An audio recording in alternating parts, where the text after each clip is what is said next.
إن الحمد لله نحمده ونستعينه ونستغفره ونؤمن به ونتوكل عليه ونعوذ بالله من شرور أنفسنا ومن سيئات أعمالنا من يهده الله فلا مضل له ومن يضلل فلا هادي له وأشهد أن لا إله إلا الله وحده لا شريك له ونشهد أن محمدا عبده ورسوله اللهم صل على سيدنا محمد وعلى آله وصحبه أجمعين رب اشرح لي صدري ويسر لي أمري واحلل عقدة من لساني يفقهوا قولي اللهم إنك عفو تحب العفو فاعف عنا اللهم آمين. Assalamu Alaikum wa rahmatullahi wa barakatuhu.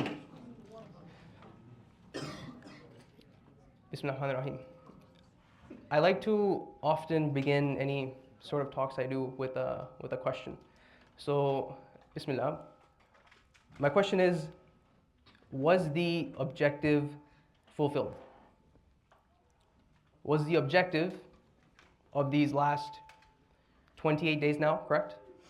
28 days, 28 fasts, 28 siyam. Was the objective fulfilled? Was the objective that we started with, that we should have started with if we failed to, have we set up for us a year till the next Ramadan, inshallah, if we witness to see it, have we set us up for success for the next 12 months? It's a simple question. And we think about this. What was the outcome? What's the outcome? What's the aim we try to achieve out of fasting? Right? Is it that we achieve some hunger? We achieve thirst? Did we lose our 10 pounds that we might have aimed to do? Are these the aims that we sought, that we began Ramadan with? And this is actually a warning of Rasoolullah sallallahu alaihi wasallam that some people, they fast all day, but all they get out of it is hunger and thirst. Or they stand up in prayer all night, and all they get is sleeplessness and tiredness. It's a warning from the Prophet ﷺ to us. So, obviously, we go back to the source. We go back to the source, which is for us, the Quran. So why was fasting prescribed to us? And this was covered in 3 talks preceding this one. The 3 talks, as they're posted up there, the Battle of Badr, I believe there was a battle of, or the Fath Makkah was the second one, and obviously the third one last week was the Battle of Hittin and Jerusalem, the story of Salahuddin. But what's the purpose that fasting is prescribed for us? And this is in the Quran, correct?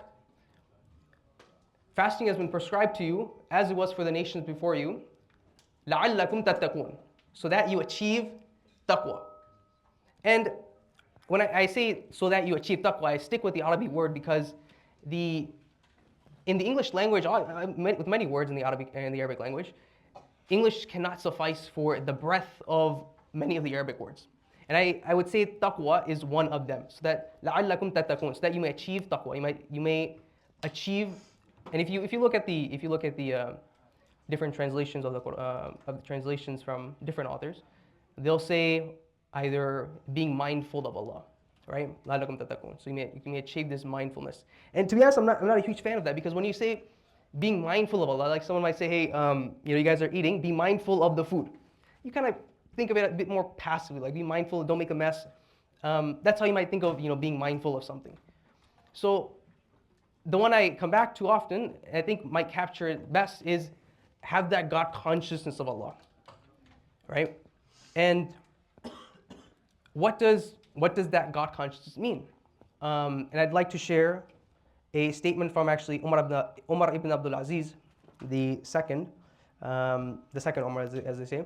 And this is reported by Ibn al-Jawzi. So he describes taqwa as the following. Taqwa is not simply fasting during the day or praying at night and then mixing it with disobedience in between. But taqwa is to abandon what Allah has forbidden and to fulfill what Allah has obligated. And whoever is granted goodness after that, that is goodness upon goodness. So, this is how taqwa is described. Sometimes we think, okay, we're going to pray the entire night in Ramadan, which is great. We're going to fast these 30 days, which is obviously an obligation for us.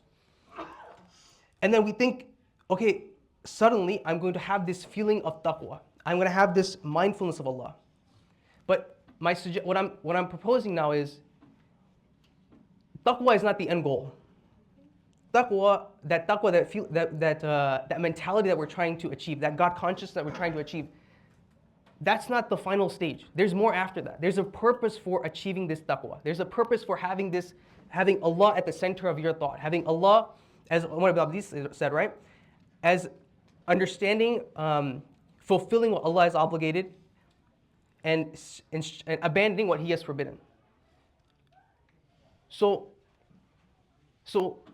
this taqwa that we try to achieve as a result of this month, this alhamdulillah, this beautiful month that we pray for, that we reach, it's for a purpose. And inshallah, that's what I hope to explore in this talk, of how, yes, Rasulullah ﷺ has described a siyam is junnah, a siyam is a shield.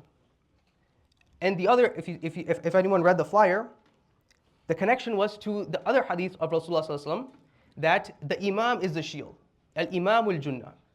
And there's more to that hadith that we'll cover later. So we're trying to connect these two, my personal shield that I established as a result of my siyam, and then also this imam, the leader of the Muslims, who is also the shield for us. So inshallah, that will be what we explore today.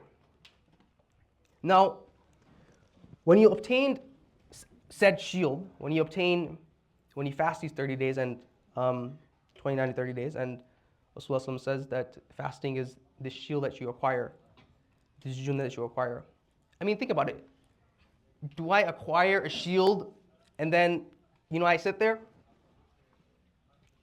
I got this shield and I'm fortified. I got the shield now. And then that's it? What do you acquire a shield for? What do you acquire armor for? What do you acquire? What do you acquire, protection for? So often for going out and doing something with that armor, going out and doing something with that shield, going out and following the examples of the Sahabah, right? They didn't sit there. So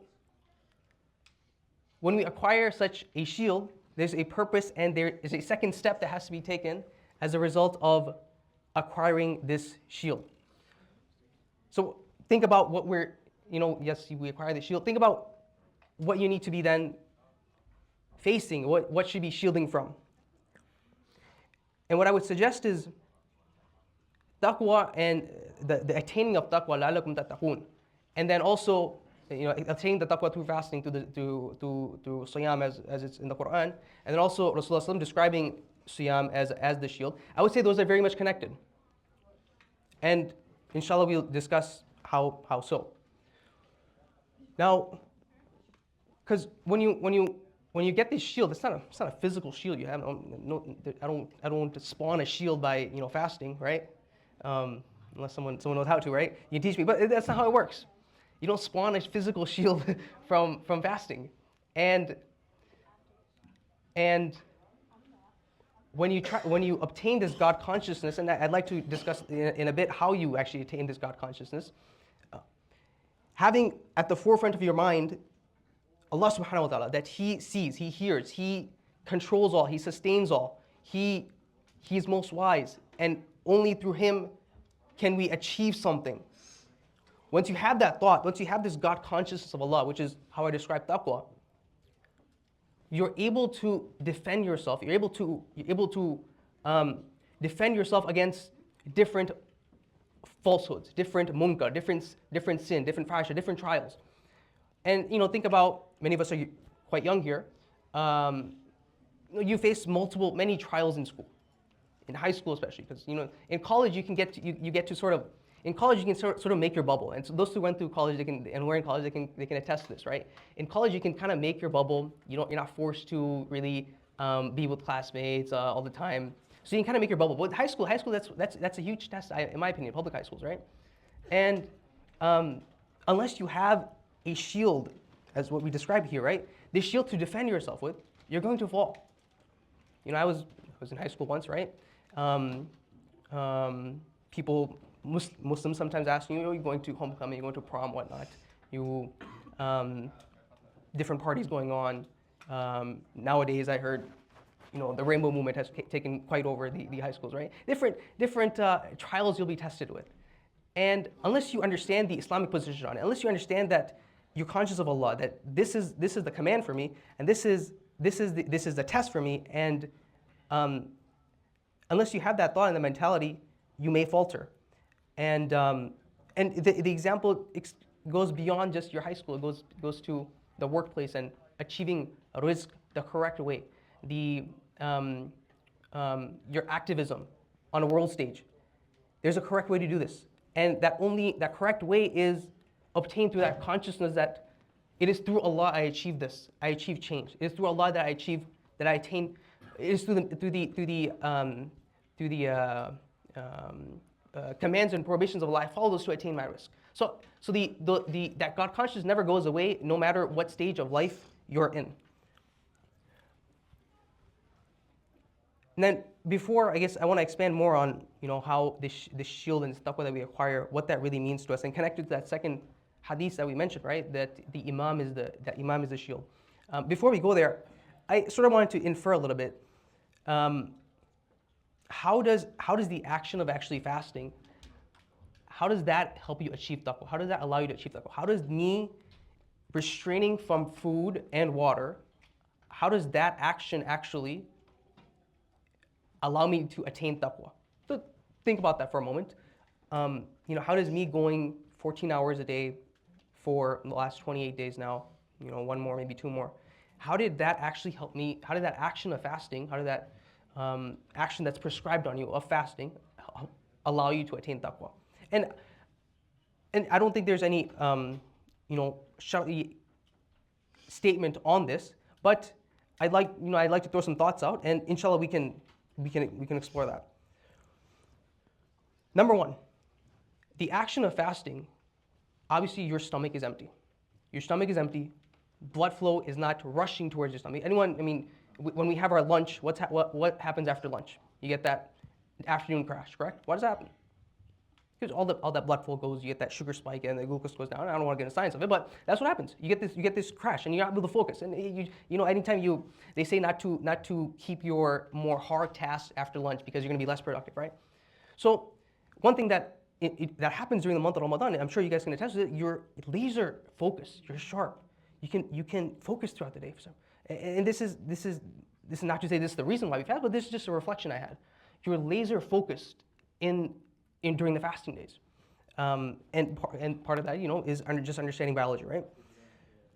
So once you're laser focused, what I suggested, what I believe it allows you to do is reflect and ponder, and number one, ponder on your purpose in life, reflect on where you're going, where you came from, and then number two, reflect on the commands of Allah, so what's been prescribed for you, what purpose you exist for, and the different realities of this world and how to engage with that, right? So I believe that's one thing that a fast allows you to do. The other thing I believe it allows you to do is the suppression of the most basic desire. I would say after maybe breathing is food and water. That's one of the most basic desires of the human, food and water. Going without food or trying to find food and water, right? That's the most basic human desire. Now, when you willingly suppress that as a result of the command of Allah, suppressing the most basic desire, I would say that's a training for you to then encounter and suppress other desires that may not be halal, right? And this carries on after the Ramadan, after the period of fasting, whether it's different addictions, social media addiction, right? You can put down food and water. You can break the vaping or the nicotine addiction, right? That's something you can do, and I think is a benefit that's sought from this period of fasting. And I would say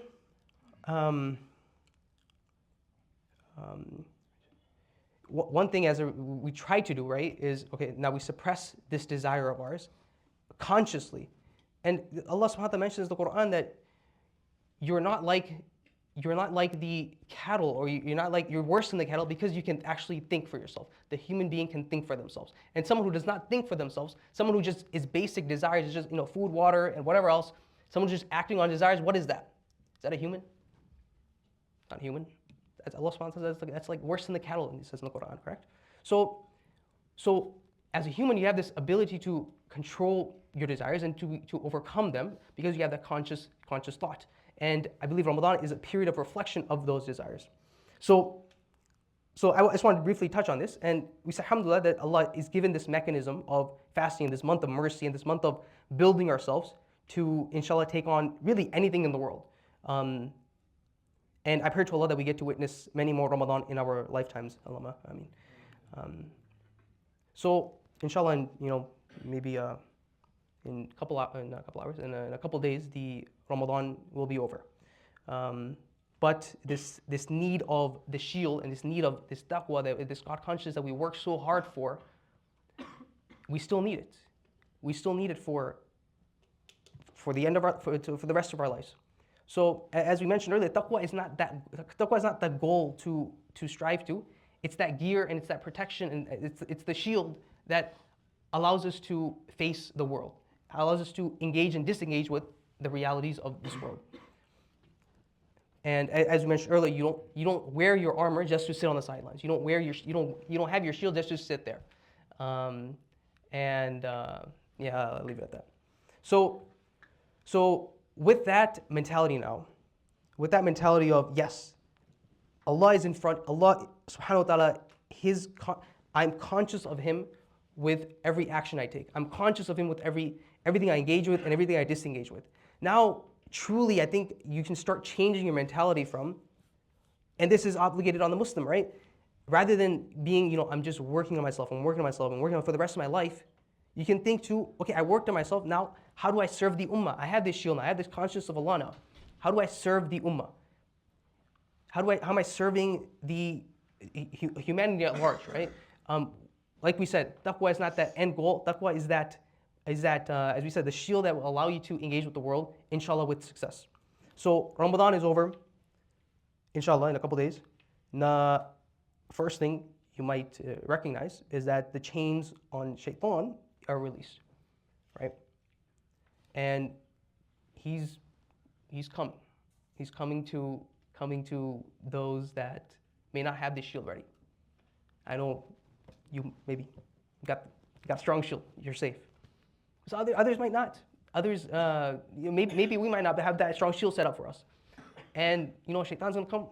He'll grab your heart, and then he sees his brother, mashallah. This guy got a strong shield by him, right? It's like, I'm not messing with this guy. Not messing with this guy. He's gonna go to the next one, right? So that's the first thing. Shaitan's coming. He's ready. He's looking for whose heart, who failed to develop the shield, who failed to develop his conscience of Allah, and he's coming. And we have to recognize that. And if we're caught off guard, we will succumb. We will succumb to his waswasa, and that's how it happens. So our goal is to be the most annoying person to shaitan, the most annoying person that this guy he can't break an inch towards him. And no matter what the shaitan tries to whisper in your ears, right? So that's okay. We got this shield ready, all right? Good, very good. You have this. Why do you have this shield ready? Because you understood that this Ramadan I'm going to develop myself. I'm going to have this consciousness of Allah in front of me. Whatever desire that might come in front of me that's haram and shaitan tries to do his waswas on you. You have this shield ready for you. You're understanding that Allah subhanahu wa ta'ala is going to question me on this. Allah subhanahu wa ta'ala is watching me. He's watching me. He's seeing. He's all hearing, all seeing. And once you have that realization, once you have that in front of you, you're able to overcome that desire. That's the first thing, right? The other thing, after Ramadan, you have to recognize, and you mean during Ramadan, but once you have this period of reflection, you have to recognize that you have a duty. Each of us have a duty to serve. And we don't live in a bubble. We don't live in a bubble because many of you guys have heard the story about the man who would worship and be the pious man, but he wouldn't spread it to anyone. He was the first who was destroyed. He was the first who was destroyed because he lived in a bubble. Although he was doing things, he was doing his ibadah, he was the first one to be destroyed. So you have to recognize that you don't live in a bubble and you have a duty. And I think this mentality of individualism that's quite, I would say, quite rampant and especially prevalent in our society, in the American society, in the Western society. And I believe it's a poison of liberalism, and it needs to be taken, needs to be burned. It's because as a Muslim, you're not just, I'm going to focus on myself. I'm not going to. I'm part of a wider ummah. I have an obligation towards them. I have rights and responsibilities towards my community, my brothers, my sisters, my family, and the ummah at large. So this idea of individualism needs to be tossed into the garbage. You recognize that you have this duty. And I say this because, reflect on, Ramadan was his month of reflection, right? And, subhanAllah, the bombardment did not stop. It did not stop, it only resumed and it worsened, right? And you guys know what I'm talking about. The bombardment did not stop anywhere. And you have to recognize that the ummah needs leaders, ummah needs people who are willing to sacrifice, the ummah needs people who are willing to give up their life to serve the ummah for the sake of only Allah subhanahu wa ta'ala alone. And it desperately needs that. And because, I'll leave it. So we talked last three weeks about the battles. MashaAllah, Brother Malik, he gave a great summary and highlight of Battle of Badr. And Brother Hayyan, he gave a maybe just as good talk about Fath Makkah. And MashaAllah, Brother Salih last week, knocked it out of the park with the Battle of Hittin, right? And the story of Jerusalem. And there's actually plenty more battles in Ramadan. I believe Qadisiyah was in Ramadan. I believe Ain Jalut was in Ramadan. And there's more, I'm sure, that I'm not thinking of. But we have to realize, why are these? I think to myself, why are these victories a story of the past? What stopped? What stopped that we don't have victories like such anymore? Where did we lose that we stopped having these fath and these victories, these openings of lands anymore? And that's something to think about. What happened how do we go from having this authority from the east to the west?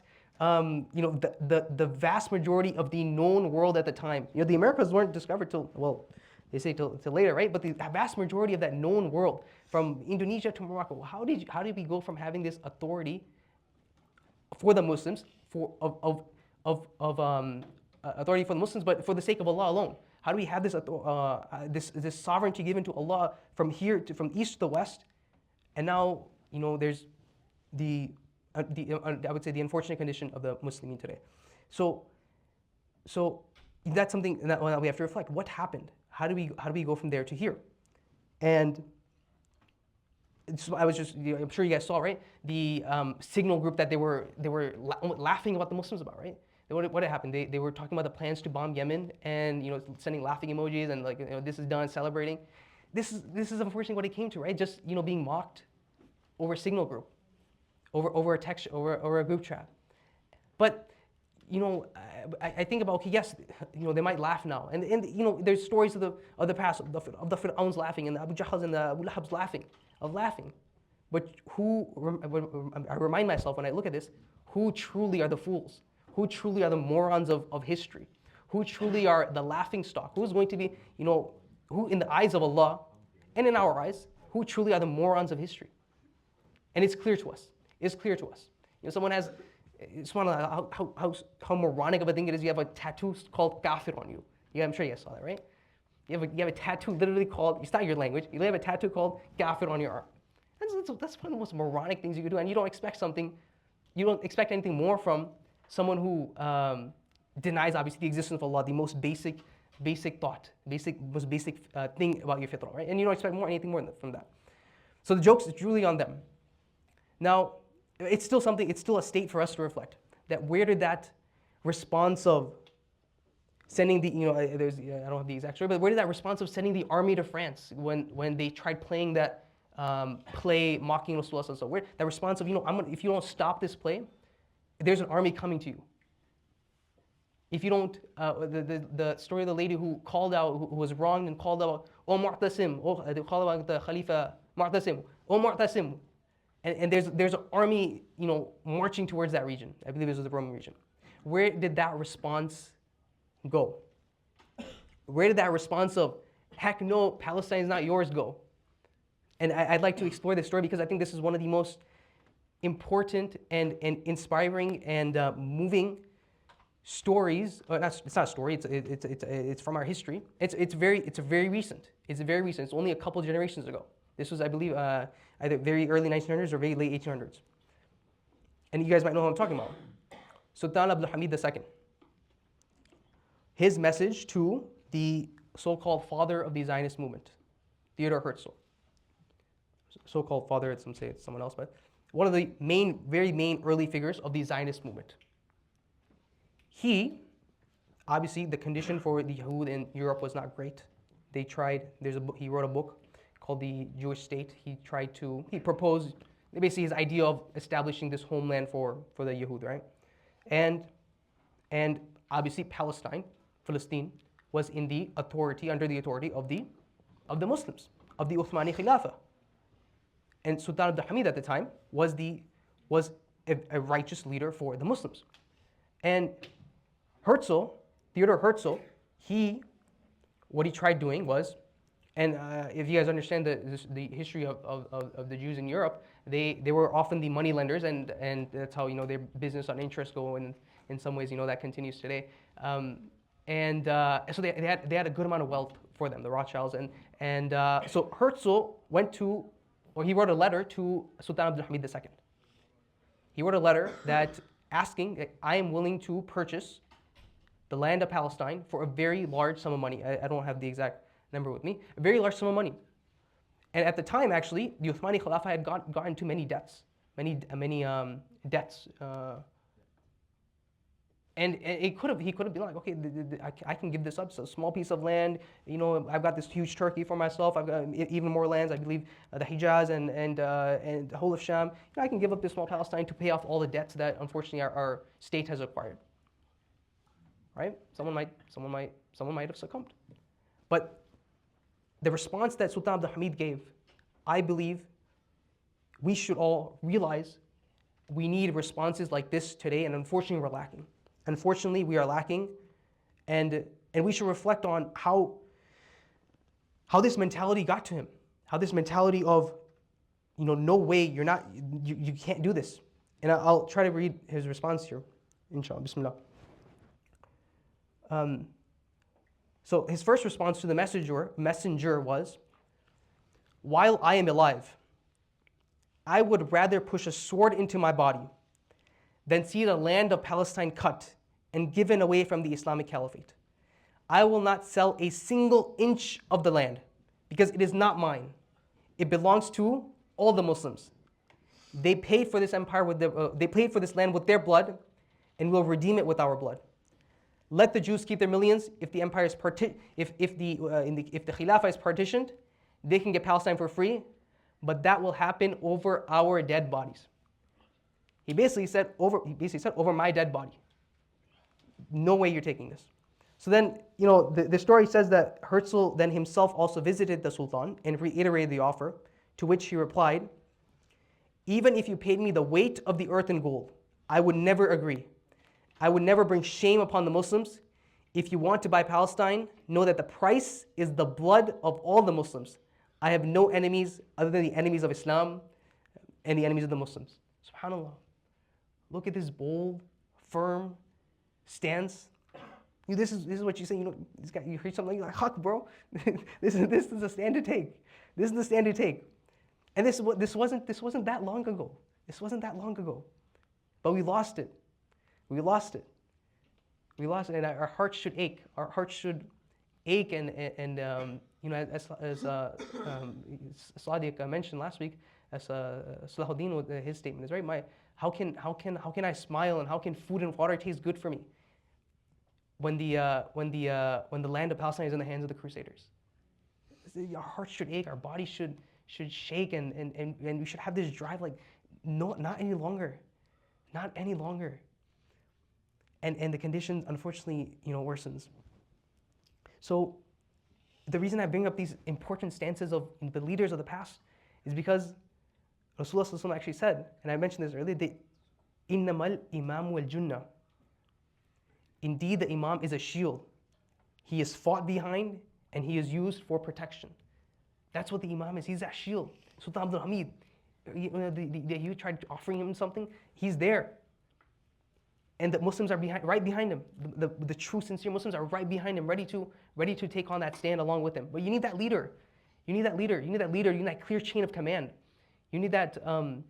You need that consolidation of efforts. And that happens through a leader, which is why there's such an emphasis in our religion, in our deen, of this leadership. And this is exactly what I try to connect this concept of having God consciousness, understanding your obligation as Muslims, to understanding what the greatest obligation is, understanding where our success lies. So look at these examples and reflect on them. And like I said, your heart should ache and your body should move and be driven and have this drive to overcome this. And one more thing I want to mention is, consider, and there's many books on this, right? Consider the efforts that were put into place on destroying the shield. Centuries-long efforts on destroying the shield. Oh, chill, bro, 10 minutes. Consider centuries-long efforts to destroy the shield. It didn't start, Herzl coming and offering millions of whatever currency it was. It's been a long-going effort. It's been a long-going effort of the enemies of Islam trying to destroy it. And yes, you can. I think you can blame them, but also there's internal illnesses. I don't know if illness is the right word, but internal shortcomings we had as Muslims. As Muslims, we abandoned the Arabic language. Unfortunately, I'm an example of abandoning the Arabic language. I don't know Arabic, right? Subhanallah. The Ottoman Khilafah had abandoned the Arabic language as being the language of the state, right? It became Turkish, and the abandonment of the language of the Quran, of the language of our deen, is very crucial. Is very crucial. And I try to encourage others that let this be the last Ramadan, that if you don't know Arabic, learn this. This is the language that Allah tries to speak to you. Allah literally speaks to you in the Quran, right? So we have to understand that language. So okay, there's the internal problems. It's unfortunately the internal problems of nationalism. The Arabs, they revolted against the Turkish, and that was obviously the conspiracies again of the colonialists. So the concept of nationalism, I'm not going to let a Turkish guy rule over me. If I'm I'm Pakistani, I'm not going to let a Turkish guy or Arab guy rule over me. So this concept of nationalism, unfortunately, still poisons us. So there's internal problems, and also consider the external problems, the centuries-long external problems, the missionaries and the different spies that were sent, that conspired within our dawla. So okay, that's one thing I want to bring up. The other thing I want to bring up, these efforts are still ongoing. These efforts are still ongoing. I was just thinking about our brother Naveed Butt, right? He was an activist for working for the revival of Islam, and he was I believe, unfortunately, I think his whereabouts are still unknown, for I believe since 2009 or 2012. A prominent activist in Pakistan, that studied in America. His whereabouts are still unknown. Why? Because he's calling for raising the banner of Allah. And intelligence has picked him up. Look him up, Naveed Butt, if you're not aware. He's still unknown. Think about Afia Siddiqui. She spoke about these ideas. We all recently have, if we didn't know about it from prior, we heard about it recently. She's still in the jail, I believe, in Dallas. I believe given an 86-year sentence for some trumped up charges, right? And think about all the we heard the stories of Syria, stories of the Sednaya prison.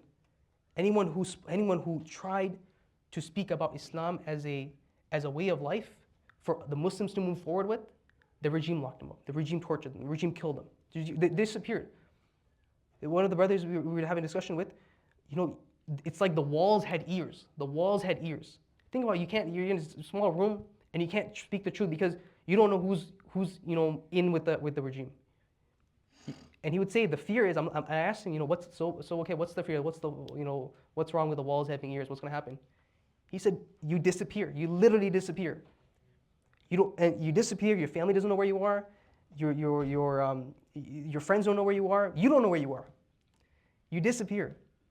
So these efforts were still ongoing for so long. This is stories very recently, and we saw the stories now that came out of Syria, right? How families reunited after so long. So probably have to cut this a little bit, but inshallah. Okay, we discussed the Battle of Badr. Second, we discussed Fath Makkah. Third, we discussed the Battle of Hittin. The one battle I wanted to bring up, this is not in Ramadan, but I believe this exemplifies this concept of taqwa. In the Battle of Yarmouk, there's a narration for the Battle of Yarmouk. There was a Byzantine soldier, a Roman soldier, who observed the base camp of the Muslims for some time. And he came back and remarked that these people, you are not defeating them. Forget about it. Even though they were outnumbered, even though they were way outnumbered, the Muslims were less. He reported back, you guys are not defeating them. These people, these Muslims, they pray all night, they fast during the day, and they train and they're ready for you. You are not defeating them. The Roman soldiers, they're at nighttime, they're relaxing, drinking their alcohol, whatever. In the morning, I'm gonna go and take out these Muslims that are making this skirmishes, making this noise in the Arabian Peninsula. They're coming towards us up here in the north. We'll take care of them. But he saw this. These people are different. These people are not like the Persians who live in luxury now. These people are different. These are the Muslims. They serve Allah. They have a greater objective. They're not here for this life. No, they're not here for this life. They're not here for this life. So the reflection that we should have is: Are we that same Muslim that the Byzantine soldier is describing? Can we be considered within that group of Muslims that he's describing? That our purpose is on this world is just to please Allah Subhanahu wa Taala. That's what we're here for. So as I try to come to a close, is this taqwa that we built in Ramadan, this shield that we got, this shield in our individual capacity that we got. It's for a purpose. The end goal, like I mentioned, it's not just to have this shield and do nothing with it. It's not just to sit there and and be like, hey, no, I got this shield now. I got this God consciousness now. It's for a purpose. It's for a purpose. And we discuss what the Ummah is lacking. We discussed this greater shield of an Ummah that we're lacking. We discussed how the great examples of what this shield meant for the Muslims. That Palestine was not even a thought on your mind. Don't even think about it. Over my dead body. You try to mock Rasoolullah, I'm sending an army towards you. You try to wrong a female citizen, a woman, a mother of ours, I'm sending an army towards you. That's the stance an imam and a shield is able to take. And that's what unfortunately we're lacking. And we connect our efforts to working for that revival. So think about, what are your strengths? Think about, what are your weaknesses? How you can work on those weaknesses. Are you someone who can write, someone who can talk, someone who can make videos, someone who can lead people, someone who's physically strong, someone who can serve? Think about what capacity you can serve in. Do you know the Arabic language? Are you good with your words? Can you rally up people? Think about that. Other thing I want to mention is, don't wait. Don't wait for someone to assign you a task. Do not wait for your dad or your uncle or someone to, or the MOU leader to, and this is for me, right? Don't wait for the MOU leader to say, hey, you need to give a talk. Where's Mustafa? Don't wait. You have the key. Don't wait. Have that intrinsic drive, and you should have that drive by reflecting on the state of the Ummah, and on your own state. You should have that internal drive, that intrinsic drive of doing something for serving the Ummah for the sake of Allah. So don't wait. And this might be a big controversial statement, but be an influencer. And I don't mean pick up your phone, start making TikToks. I don't mean that. I don't mean start making workout videos and with the she's in the background. I don't mean that. I don't mean be an influencer. What I mean is everyone has a circle of influence, whether from the age of 2 till the age of 100 and longer. Everyone has a circle of influence. You have a group of people around you that look up to you, that whether it's your peers, your family, your brothers, your sisters, you sitting in front of me, around you, you have a circle of influence. And when I say be an influencer, be someone who enjoins the good, forbids the evil, and someone who influences towards good. Someone who influences towards the word of Allah and the commands of Allah and the mission of the prophets. So be someone who has that positive effect on his circle of influence. And we all have, to some extent, a circle of influence. The last thing I want to mention is, and this is especially for us, and this is unique. This is a unique problem, I believe, to us, that in America in the West, we have gotten too comfortable. We've gotten too comfortable. We believe death is not here. We believe we are free from the bombs.